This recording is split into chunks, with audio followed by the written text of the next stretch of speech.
എല്ലാവർക്കും നമസ്കാരം. അംബിക ജ്യോതിഷത്തിലേക്ക് സ്വാഗതം. ഞാൻ ലാലിമായ.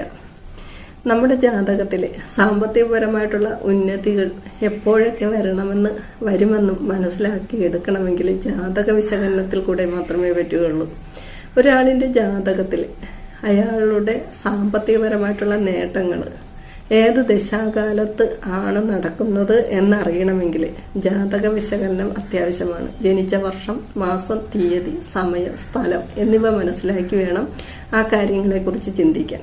വിവാഹാദി കാര്യങ്ങളും അതുപോലെ തന്നെ ഈ പറയുന്ന കാര്യങ്ങളിലെല്ലാം മനസ്സിലാക്കി എടുക്കാൻ എളുപ്പത്തിനുള്ളൊരു വിഷയം എന്ന് പറയുന്നത് ജാതകം തന്നെയാണ്. ജാതകം മനസ്സിലാക്കേണ്ടത് എല്ലാ കാര്യങ്ങളും ഒരു വ്യക്തിയുടെ മുന്നോട്ടുള്ള ഭാവി ജീവിതത്തിൽ എന്തെല്ലാം നേട്ടങ്ങളും കോട്ടങ്ങളും വരുമെന്നറിയണമെങ്കിൽ ജാതക വിശകലനത്തിൽ കൂടെ മാത്രമേ നടക്കൂ.